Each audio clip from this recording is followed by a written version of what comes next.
I'm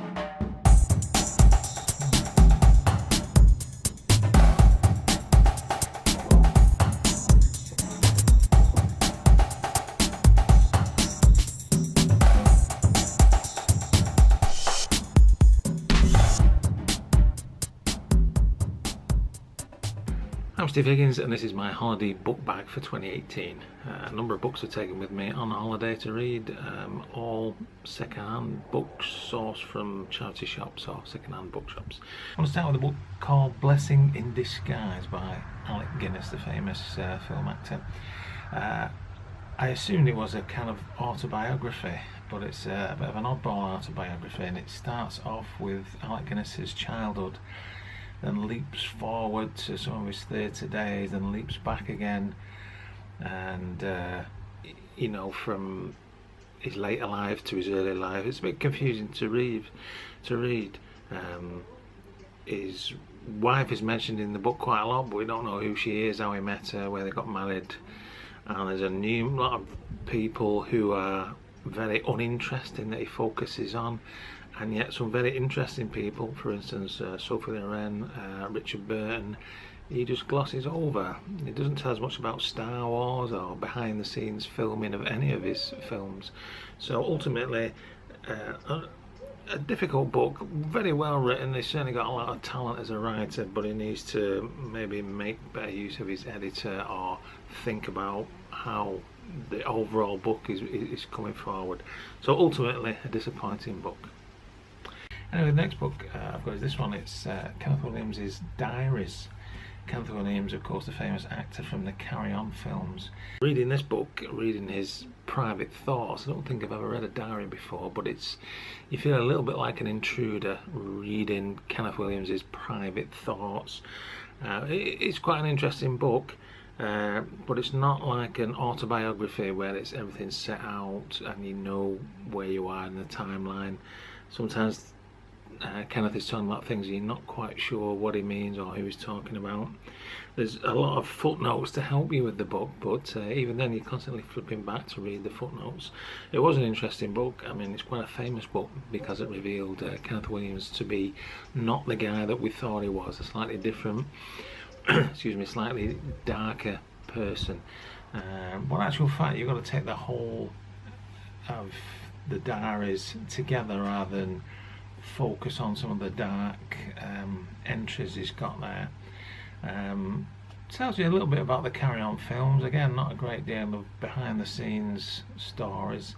There's not much about Barbara Windsor, who I always thought was one of his great friends. There's a great deal about Maggie Smith, though, who he seems to worship as an actress. Very interesting book. Not quite as dark as it's made out in the media, but very interesting indeed. Another book, not a biography or anything, a proper novel this time. Port Mortuary by Patricia Cornwell.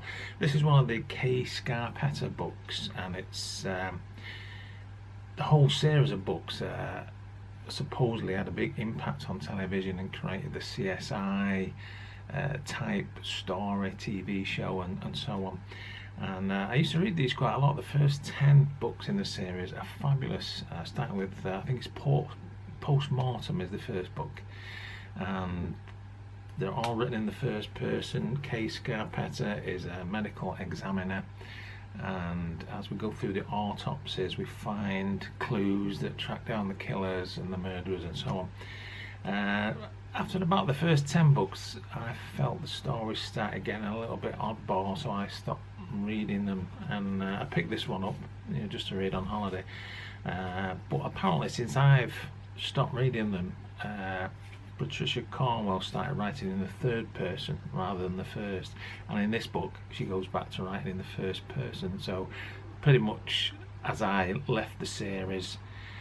This one is interesting, but it's a little bit complicated. There's far too many internal monologues of Kay Scarpetta. It's a very complicated plot full of technology, and I don't even know that I really understood it at the end. It kept me reading, and kept me quite busy for a couple of days reading that. A good book, a good read, but a little bit complicated for me. Going back to biographies, next book is this book. It's called A Kentish Lad by Frank Muir. I don't know if you remember Frank Muir, but he used to be on the TV show Call My Bluff. As a matter of fact, he was part of a script writing partnership with Dennis Norden, and they did a number of radio scripts and TV scripts. Muir went on then to be a TV executive, and the first part of the book is very, very good indeed. It's very witty, very funny, tells you about his school days, makes life in the RAF seem very humorous indeed, and he goes into his TV career, radio career first, and you hear all about those exciting days at the beginning of radio comedy. The second part of the book is a little bit on the dull side as a TV executive, but all in all, a fabulous read, very witty, very amusing, and a fabulous book. If you see that in the bookshop anywhere, make sure you get that one. One final book, Enemy Coast Ahead by Guy Gibson. Guy Gibson may be familiar to you if you've ever seen the film The Dam Busters. He's the head of the force of Lancasters that go to attack the Ruhr dams in Germany, in Nazi Germany in the Second World War. This is Gibson's own account of life in Bomber Command, and a really interesting book it is as well. And on top of that first-hand story of being in 617 Squadron and the Dam Busters, it tells you quite a little bit about life at the time, the mood of people who didn't think Hitler was going to invade France, and a popular saying in 1939, 1940 was Hitler has missed the bus, and it just gives you a little viewpoint on the war that I don't think I'd ever heard of before.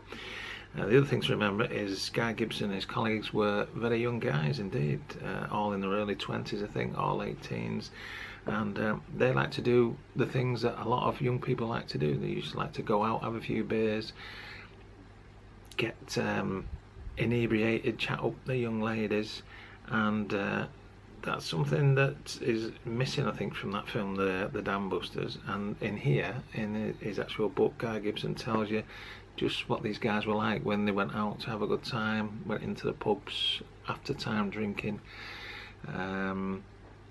You could say that they parted like there was no tomorrow, because for them it's quite possible there was no tomorrow. In fact, the book is dedicated to those members of Gibson's squadrons who never came back, and there's a whole list of them from various squadrons with the listing missing, presumed killed, missing, presumed killed, missing, prisoner of war, you find on the odd one. So a very interesting book, very well written, very interesting indeed, and very poignant as well, telling the story of these young men who fought for the country. Anyway, those are my books for this year. That's my holiday book bag 2018. Find out more at stevehigginslive.com. Thanks for watching.